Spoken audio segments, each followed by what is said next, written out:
Nous avons été informés aujourd'hui qu'il y a eu un long entretien téléphonique entre le président sénégalais Bassirou Diomaye Faye et le président de la Fédération de Russie, Vladimir Vladimirovitch Poutine. À la limite, ceci fait partie de la banalité des relations internationales. Du moment qu'il y a une ambassade du Sénégal en Russie et une ambassade de Russie au Sénégal, quoi de plus normal que les chefs d'État des deux pays échangent entre eux.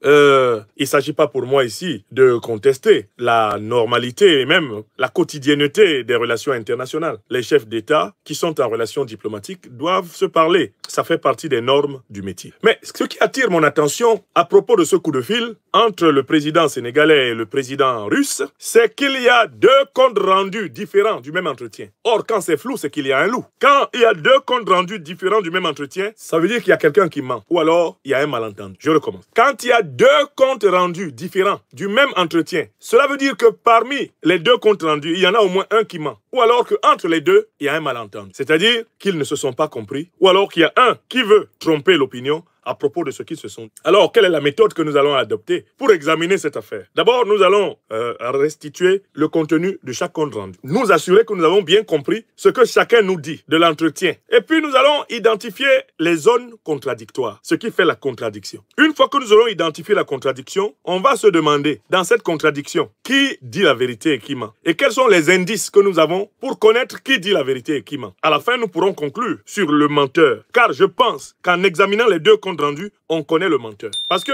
le menteur, c'est celui à qui le mensonge profite. Le menteur, c'est celui qui se reproche quelque chose. Le menteur, c'est celui qui a honte et qui veut cafouiller sa honte à travers un déguisement, un voile. Vous avez compris? Voilà. Je prends le premier texte. C'est le texte russe qui est sorti en premier. J'ai lu en premier la diplomatie russe parce que le texte sénégalais est sorti il y a 4 heures. Le président Bassirou Diomaye Faye a communiqué il y a 4 heures. Avant lui, on a pu lire sur le site habituel, l'ambassade de la Russie au Sénégal, le message suivant. On a pu lire le message suivant de la part de l'ambassade de Russie au Sénégal qui parlait précisément de cette conversation. Ça, c'est il y a 9 heures de temps. Donc, je prends dans l'ordre chronologique. Ambassade de la Russie au Sénégal, publié ce 22 novembre 2024. Vladimir Poutine a eu une conversation téléphonique avec le président sénégalais. L'entretien a porté sur la situation dans la région du Sahara-Sahel et de l'Afrique de l'Ouest, sur fond d'instabilité persistante provoquée par les actions des groupes terroristes, rapporte le service de presse du Kremlin. Le président russe a invité Bassirou Diomaye Faye à se rendre en Russie. L'invitation a été acceptée avec gratitude, selon le communiqué. Donc voilà le compte rendu que moi j'ai lu sur le site de l'ambassade de la Russie au Sénégal. Et ce compte rendu envoyé à un lien sur le site officiel Sputnik. Maintenant, je lis le deuxième compte rendu, celui qui nous est donné par le président Bassirou Diomaye Faye, sur sa page Facebook officielle. Que nous dit le président Bassirou Diomaye Faye? Hop, je remonte et je retrouve exactement ses propos ici. Il dit: j'ai eu ce matin un entretien très riche et très cordial avec le président Vladimir Poutine de la Fédération de Russie. Nous avons fait un tour d'horizon de la longue et traditionnelle coopération d'amitié entre nos deux pays. Nous sommes convenus d'œuvrer ensemble pour le renforcement du partenariat bilatéral, de la paix et de la stabilité au Sahel, y compris la préservation de l'espace CEDEAO, et de joindre nos efforts à ceux de la communauté internationale pour faire face aux défis mondiaux. Voilà le compte rendu du président Bassirou Diomaye Faye. D'accord? Vous allez noter un élément fondamental de différence entre les deux comptes, c'est lequel? C'est que le communiqué côté russe ne parle pas de préservation de l'espace CEDEAO, alors que le communiqué côté sénégalais parle de préservation de l'espace CEDEAO. Donc, le véritable cheveu dans la soupe, entre les deux communiqués, le véritable cheveu dans la soupe vient du côté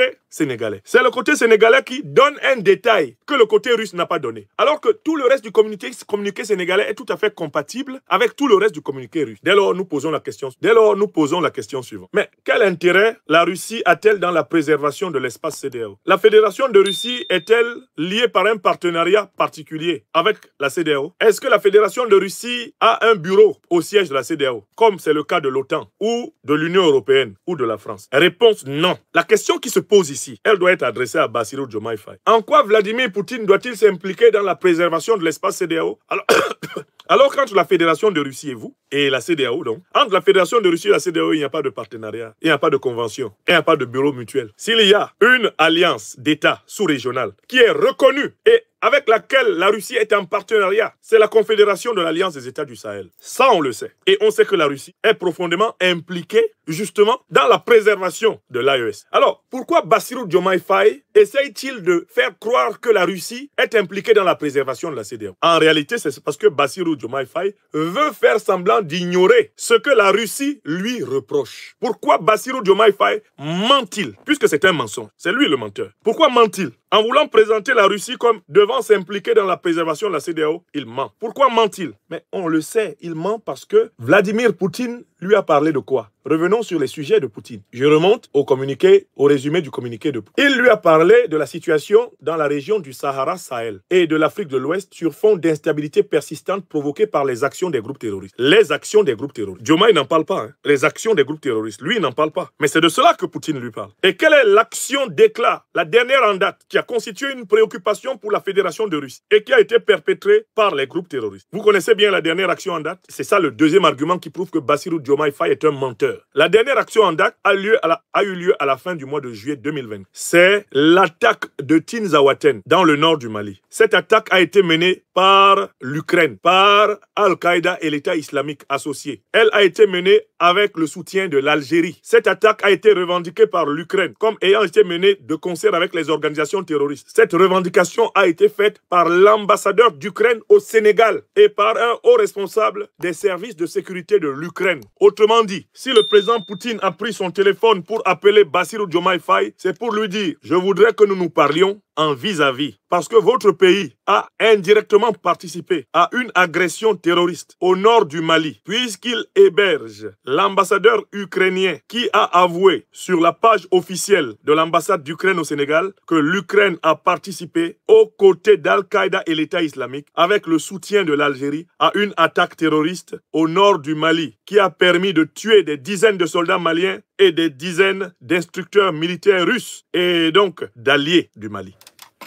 C'est de cela que le président Poutine a parlé à Bassirou Diomaye Faye. Et Bassirou Diomaye Faye vient nous dire que le président Poutine lui a parlé de la préservation de l'espace de la CEDEAO. Vous voyez, à la tête du Sénégal, nous avons un président qui ment. Bassirou Diomaye Faye n'est pas un homme véridique. Et ses partisans n'aiment pas la vérité. C'est pour ça d'ailleurs qu'ils déblatèrent et qu'ils s'attaquent aux parents de leurs contradicteurs. Tout le monde a vu l'ambassadeur d'Ukraine au Sénégal non seulement revendiquer l'attaque terroriste fin juillet 2024 à Tinzaouaten, mais dire que l'Ukraine va continuer. C'est même l'ambassadeur d'Ukraine au Sénégal qui a dit « Nous avons agi de concert avec les organisations terroristes et nous comptons continuer ». Qu'a fait la diplomatie sénégalaise? Après cette révélation, ils se sont contentés de convoquer l'ambassadeur d'Ukraine au Sénégal et de lui remonter légèrement les bretelles. Ils n'ont pas rompu les relations diplomatiques. Or, il s'agit d'un acte très grave. À partir du moment où un pays s'avère auteur d'une agression terroriste contre un État voisin, qui plus est un État frère, parce que le Mali et le Sénégal, c'est le même peuple africain. La première des attitudes qu'on aurait attendues du Sénégal, c'était la rupture des relations diplomatiques avec l'Ukraine. La moindre des choses qu'on attend du Sénégal aurait été la rupture des relations diplomatiques avec l'Ukraine. Mais il y a un deuxième acte dans lequel le Sénégal s'est signalé négativement ces derniers temps sur le plan diplomatique. Une résolution proposée par la Russie pour dénoncer le colonialisme et le néocolonialisme sous toutes leurs formes. Le Sénégal s'est abstenu de voter, se comportant ainsi en droite ligne. La diplomatie de Bassirou Diomaye Faye a refusé de voter la résolution contre le colonialisme sous toutes ses formes à l'ONU, rejoignant ainsi le bloc impérialiste et néocolonialiste incarné par les puissances de l'OTAN au Conseil de sécurité. Voilà les choses dont il s'agit de discuter. Bassirou Diomaye Faye fait un communiqué dans lequel il ment. Il attribue à la Russie la participation à la préservation de la CEDEAO. Depuis quand la Russie s'occupe de préserver la CEDEAO? Depuis 1991, la CEDEAO est devenue une organisation néocolonisée sous le contrôle de la France-Afrique et de l'OTAN. Et la Russie sait très bien que les groupes terroristes qui attaquent au Mali, au Burkina et au Niger ont leur base arrière dans les pays de la CEDEAO, en Algérie, en Mauritanie. La Russie le sait. Donc, en quoi la conversation entre la Russie et le Sénégal va porter sur la préservation de l'espace CEDEAO? Bassirou Diomaye Faye dit ce mensonge parce qu'il croit ainsi pouvoir rassurer ses tuteurs, les néocolons français, rassurer ses vice-tuteurs, les satrapes reptiliens ouest-africains, comme Alassane Dramane Ouattara, qui bien sûr voit d'un mauvais œil un contact direct entre lui et Vladimir Poutine. Alassane Dramane Ouattara a dû bondir plusieurs fois sur son téléphone rouge. Quand ma voix se sera améliorée, je vais vous reconstituer la réaction d'Alassane Dramane Ouattara quand il a appris la nouvelle de ce coup de fil entre Bassirou Diomaye Faye et Vladimir Poutine. Vous savez que Ouattara est quelqu'un qui est tellement imbu de lui-même qu'il estime même qu'avant que Bassirou Diomaye Faye passe un coup de fil à Vladimir Poutine, Diomaye Faye doit l'appeler pour lui demander des conseils et recevoir des instructions sur ce qu'il doit dire à Poutine. Donc quand il apprend que Diomaye a parlé avec Poutine sans passer par lui, Alassane Dramane Ouattara bondit de sa chaise et on peut imaginer tous les jurons qui lui ont échappé à propos du président sénégalais, dont il pense que c'est un jeune homme qui mais il prend des initiatives, il ne sait pas que c'est moi le vice-roi de la France-Afrique. Alassane Dramane Ouattara n'est pas du tout content, comme il est en colère quand Faure Gnassingbé du Togo prend des initiatives de médiation au Mali, au Burkina ou au Niger. Alassane Ouattara marche furieusement en frappant le sol de son palais, en disant mais pour qui il se prend ce fort? C'est moi qui dois autoriser. Est-ce que je l'ai envoyé là-bas? Mais il va voir. Donc en fait, Bassirou Diomaye Faye veut apaiser ses patrons parisiens et abidjanais pour leur dire rassurez-vous, je ne vais pas trahir la ligne, je suis avec l'OTAN, je suis avec la France-Afrique, j'ai été pour la rupture avant d'être élu président. Depuis que je suis élu président, je suis pour le compromis. Mieux, j'irai même jusqu'à la compromission. Donc, soyez rassurés, on va parler de la préservation de la CEDEAO. C'est un message à ses propres amis et à ses propres parrains de la France-Afrique. Donc, il me paraissait important de montrer comment, à travers le communiqué sénégalais, est confirmé l'ambiguïté qui gouverne le Sénégal, est confirmé le manque de courage politique qui gouverne le Sénégal, le manque de sérieux, le manque de fidélité à la parole donnée qui gouverne le Sénégal. Qu'est-ce que Vladimir Poutine a à foutre de la CEDEAO? Nana Akufo-Addo, dans une interview récente à TV5, a lui-même dit que la CEDEAO, sans le Mali, le Burkina et le Niger, n'est plus rien. Ce sont les propos du président ghanéen Nana Akufo-Addo. Sans le Mali, le Burkina et le Niger, la CEDEAO n'a plus de valeur. C'est ce que Nana Akufo-Addo a reconnu, prétendant qu'il faut trouver une formule pour ramener le Mali, le Burkina et le Niger dans la CEDEAO et pour que la CEDEAO vive. Donc, le monde entier sait que sans ces trois pays, la CEDEAO est morte. Et il n'y a que Bassirou Diomaye Faye qui agite le cadavre de la CEDEAO comme ça, en croyant tromper les gens avec. Un peu comme les paysans essayent d'effrayer les oiseaux en fabriquant des marionnettes, des simulacres, en fabriquant des épouvantails. La CEDEAO est un misérable épouvantail, c'est terminé. Le Mali, le Burkina et le Niger ont débranché la CEDEAO. L'organisation a été explosée par la sortie des pays de l'AES. Et regardez où se trouvent les pays de l'AES. Ils sont alignés. C'est une épée qui a tranché la CEDEAO en deux morceaux, a jeté les morceaux à gauche et à droite. Terminé. C'est une véritable Takuba. C'est le nom de l'épée dans les langues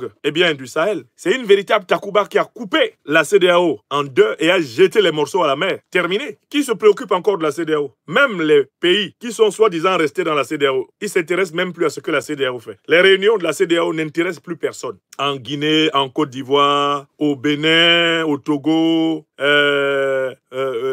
en Guinée-Bissau, au Ghana, au Nigeria, les réunions de la CEDEAO n'intéressent personne. Les seules réunions qui intéressent tout le monde, maintenant en Afrique de l'Ouest, et même en Afrique en général, sont les réunions des trois dirigeants de l'AES. Le sommet de lancement de la confédération de l'Alliance des États du Sahel à Niamey, mais c'était le clou de l'Afrique. C'était des places to be. De quelle réunion de la CEDEAO vous souvenez-vous? Qui connaît même encore l'agenda de la CEDEAO? Donc, Bassirou Diomaye Faye est dans la félonie, il est dans le double langage, il est dans la duplicité. Et en réalité, le président Poutine est bien placé pour savoir qu'il ne faut pas compter sur lui. Rien que cette manière de tenter de doubler la Russie, à travers cette écriture fallacieuse du communiqué sénégalais, va renseigner la Russie sur la duplicité permanente des dirigeants sénégalais. Depuis Senghor jusqu'à Bassirou Diomaye Faye, ils ont tous été comme ça, incapables d'assumer le courage de la vérité. Tous, sans exception. Senghor, Abdou Diouf, Abdoulaye Wade, Macky Sall, Diomaye Faye. Le Sénégal n'a pas encore un authentique président panafricaniste révolutionnaire. Voilà la vérité que les gens ne veulent pas entendre. Pourtant, elle est là, comme on est sur l'Afrique. Et c'est ce que je voulais montrer. Donc, on connaît le menteur, on sait pourquoi il ment. Et on sait qu'il ment précisément parce qu'il veut cacher sa honte. La honte d'être la base arrière de l'Ukraine, la base arrière de l'OTAN, d'être sous occupation militaire néocolonialiste et otanienne, après l'avoir raconté longtemps avant qu'ils allaient faire la rupture. Oh, qu'il est loin, le temps où Ousmane Sonko pouvait dire ceci. Monsieur Sonko, écoutez ce que vous disiez quand vous aviez encore votre cerveau. Monsieur Sonko, écoutez ce que vous disiez encore quand vous aviez votre cerveau. Ousmane Sonko, l'homme du genou, hein? Le genoologue. Genou, hibou, sou, hein? Le genou.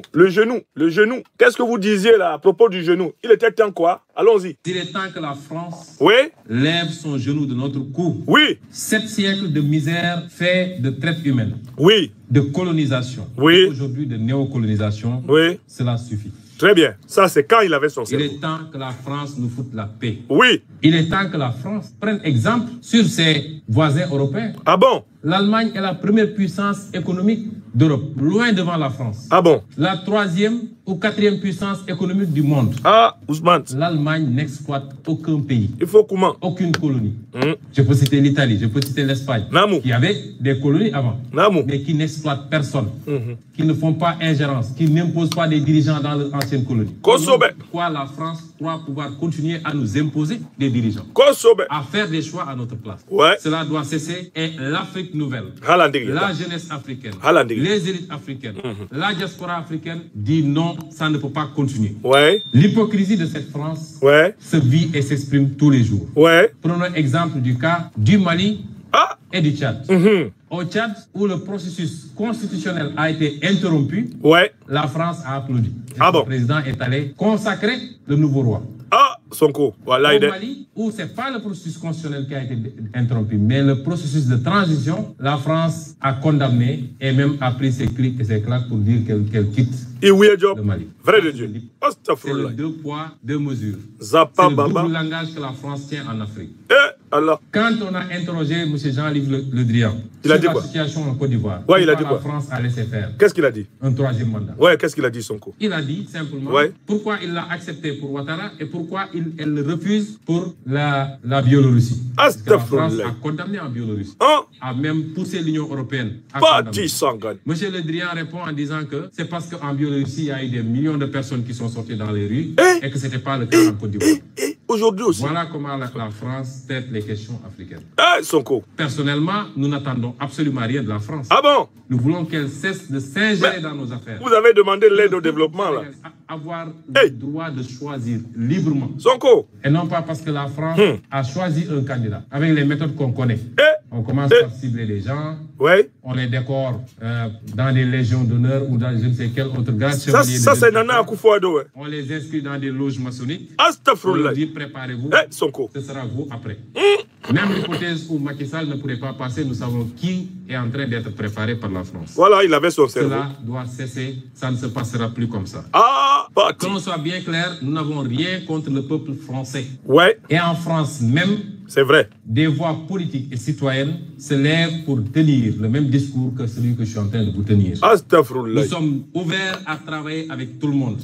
Dans le sens d'une collaboration gagnant-gagnant. Très bien, Ousmane. Nous avons besoin de gens qui investissent. En respectant les lois de ce pays, réaménagées d'ailleurs. Nous avons besoin des gens qui transfèrent de la technologie. Nous avons besoin de gens. Il faut que ça cesse. Il faut que ça cesse. Je ne suis pas en train de dire que la France... Ousmane, c'est bon. Ça, c'est quand tu avais ton cerveau, mon frère. Actuellement, je ne parle plus comme ça. Ce temps-là est passé. Un temps, vous avez dit, après notre victoire électorale, là, on va commencer le programme de la souveraineté. Mon œil. Ceux qui attendent ça, vous allez attendre ça. Attendez toujours. Quand on sera élu, on ne peut pas mener le programme de la souveraineté tant qu'on n'a pas la majorité à l'Assemblée. On leur a donné la majorité. Vous allez voir. Vous allez voir. Comme le dit le président Babou, vous allez voir. Les aventuriers ambigus, là, ils vont tellement vous enfariner que vous allez décréter un mois de deuil. Vous allez décréter un mois de deuil avec ces deux-là. Leur facilité à mentir est remarquable. Et voilà Bassirou qui vient d'être pris encore avec un communiqué mensonger dans les mains. Il ment. La Russie ne lui a pas parlé de la préservation de la CEDEAO. Il ment. La Russie n'en a rien à foutre. La Russie lui a dit, vous êtes la base arrière de l'Ukraine qui attaque et tue des Russes. La Russie lui a dit, vous avez bien entendu l'Ukraine dire qu'en Afrique, elle est associée aux terroristes pour nous attaquer et attaquer nos alliés. Et vous avez bien vu l'ambassadeur d'Ukraine basé chez vous au Sénégal se réjouir d'avoir tué des soldats russes et des soldats maliens. Vous le savez et je tenais à vous inviter pour vous faire apprécier des informations que vous n'avez pas. Parce que les prochains à être déstabilisés, c'est vous. Quand on sert pour déstabiliser les pays voisins, à la fin, on finit par être déstabilisé soi-même. Vous pensez être en confiance. On est venu vous trouver en prison, on vous a fait une bonne proposition pour être président de façade. Ça ne suffit pas. Les mêmes qui vous ont installé là, au pouvoir, sont les mêmes qui vont vous fossoyer. Rien que parce que vous avez prononcé un jour le fameux discours du genou. Ils ne vous pardonneront jamais. Donc quand Bassirou va aller à Moscou, le vieux Poutine va lui expliquer les micmacs des impérialistes occidentaux qu'il connaît depuis les années 60-60. Dans les années 70, officier du KGB, il était en Afrique, aux côtés des mouvements de libération, notamment en Afrique lusophone, comme on l'appelait, aux côtés des mouvements de libération. Il connaît toutes les grimaces du colonialisme, de l'impérialisme et du néocolonialisme en Afrique. Et Bassirou qui fait semblant de ne plus rien savoir. Lui qu'on nous a annoncé comme un futur Thomas Sankara, un futur Nkrumah. On nous l'a annoncé comme un futur Amilcar Cabral et qui s'est transformé en un Ouattara bis. Bassirou ne peut pas nous tromper avec ses communiqués truqués. Et c'est ce que je voulais dire. C'est lui le menteur. Et le communiqué de la Fédération de Russie, lui, il est véridique. Parce qu'il colle aux faits. Les faits qui se sont déroulés en cette année 2024 sous nos yeux. Voilà. Et c'est ce que je voulais dire ici.